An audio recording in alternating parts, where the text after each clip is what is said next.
Hey, how's it going, everyone? I hope you guys are having an amazing day. I fucked up my last video because I fucking overlaid like two clips together on Vegas Pro, so now I have to redo it. But it's whatever. I'm gonna do this video again because I really want to just keep you guys updated. So I know I haven't been posting lately. I've been focusing on making money with cryptocurrency, so just buying and selling. Overall, just taking profits here and there, and also swing and day trading. That's what's been making me money recently. So I've been doing what's making me money, the most money. And sorry for neglecting this channel. I know I sometimes forget that I have 4,000 subscribers, almost 5,000 on YouTube on this channel, and I'm also working on the cryptocurrency channel as well. So I got a lot of things going on, and that's no excuse for me like messing up recently. So yeah, forgive me for not uploading. I just want to update you guys. This is not gonna be a long video because the last one was like 11 minutes and it was great. I can't believe I fucked it up though with the overlay, but it's whatever. This point I don't care. I'm gonna do this. So the Dow Jones actually has been falling, so it's in a free fall. Same thing with the S&P 500. That's just the 500 most valuable companies in the US. Tesla was recently added to it, and the reason why it's fallen down, if you look at the 1 month, it's gone down literally from like a high of almost $900 or 872 to what we're now at 675. So it's looking like we lost 20% almost of the Tesla price. And now NIO hasn't taken that much of a dive recently. It's like around there, but at the same time, it looks like it hasn't really fallen too much because you're talking about from going from 60 to 45. We've seen this happen so many times because of the volatility. We're kind of numb, and we're kind of used to this volatility with NIO. And Tesla, you're not really used to that. You're not really used to seeing Tesla go from 800 to 600. You're used to seeing Tesla going from 600 to 800 or 400 to 500 because recently it was added to the S&P 500. But the main reason why the S&P 500 has been dropping is because retail investors are panicking. They're kind of like expecting a crash. And when you hear about retail investors, so just the average Joe, regular people just being fearful, that's when things get ugly. That's when you should start worrying. And you probably shouldn't be selling anything unless you see CEO selling like last year. So I don't expect a crash to happen at that like same level of what happened during March of 2020. But who knows? I mean, some companies could just go on the retracement, and continue on that path for a little longer because just people are trying to take profits, thinking that there's going to be a crash. I'll be surprised if there is a major crash like last year. There may be a small correction or something, because we're kind of like in a bubble right now with like mortgage debt and a lot of things happening, and unemployment's running out on March, but they're also extending it, and now you got stimulus being approved, the $1,400 checks. So you got a lot of stuff happening, and there's a lot of intricate things and factors like that are playing a role into why the economy is falling. So you can't just really blame one thing. It's just everything overall. Just Biden not doing his job as a president. I don't want to get too political, but NIO prepares to report quarter four earnings as shares retreat from recent highs. Yeah, NIO has actually been it has been like holding its value really because people have been saying like, oh yeah, NIO's gonna go down to $27-$30. There's a lot of gaps back there, so it's gonna fall down to cover those orders. And that's not the case. Unless some like major market event happens, I don't see NIO really going down there again. I'll be surprised if it does go down there to the 27s, late, like high 20s. And if it does, you know what I'm doing. I'm accumulating, I'm dollar cost averaging, and I'm buying more. I'm buying the dip.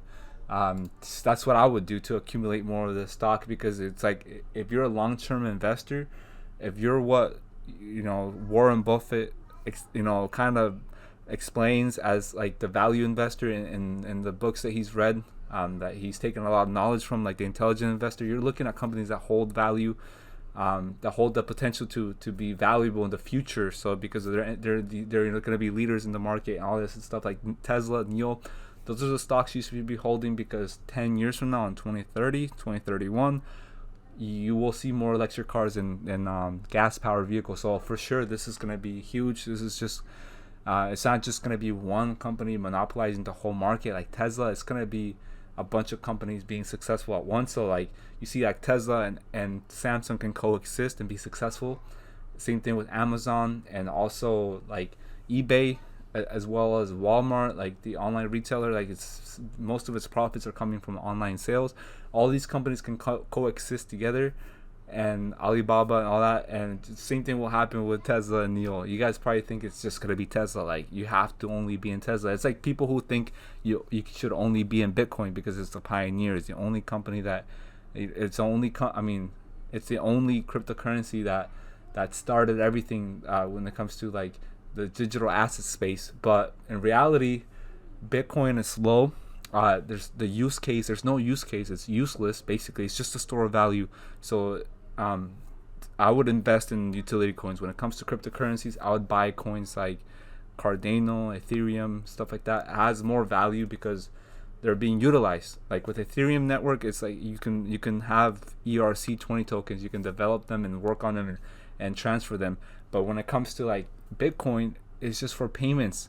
But it's useless for payments because if you're trying to pay someone with Bitcoin, it takes hours for the transaction to be confirmed, and even when it is confirmed, it's costly. It's like you're paying 0.001 of a Bitcoin just to send $10 or to pay someone or pay for goods for like something that's worth $10. You're gonna pay more from the transaction fee than what the thing is worth. So it's ridiculously high. It's useless, and things like when you're talking about other cryptocurrencies are revolutionizing the payment space, they're going to be a lot better, especially because they're more scalable. And that's the problem with Bitcoin and Ethereum, is they're not scalable to solve that payment issue. Or it's not a currency, it's just a store of value.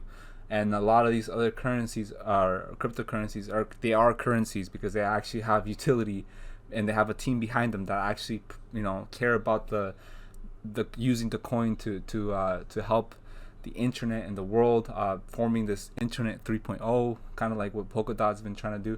So you gotta buy things, and you gotta buy them early. You gotta buy stuff off support levels. You can't just be buying stuff right as it's going to a resistance level, because then what if the price gets rejected and loses 10%? So now you're losing money, and that's the whole point of being an intelligent investor, is to not lose any money. So that's what Warren Buffett would advise against, is you don't want to lose any money. Just stop losing money. Buy things when there's a pullback or correction, and accumulate more, especially if you've done your due diligence, if you've done your research, you've read every single quarter results based on that company and how and you've compared it to previous results and also companies in that same market, and you know what kind of like potential it has for growth and stuff. Then you know what you hold. You shouldn't be selling. You shouldn't be losing your holdings because of some temporary setbacks or because there was a correction. So you don't want to be also chasing green candles. So just because you see something going up, like you see coins or cryptocurrencies are more like meme coins or meme stocks like GameStop and stuff like Dogecoin. Just because those are going up, you shouldn't be buying them at a high price, because then someone can just dump on you and then everything just falls apart. You should just buy things that are undervalued and that actually have use case or utility and that have value in the long term. That's what you should be buying, not useless stuff. Same thing when it comes to stocks. You got to be buying stuff that will actually be important and will play a role in the economy in the future, not stuff that is just it's hot for right now.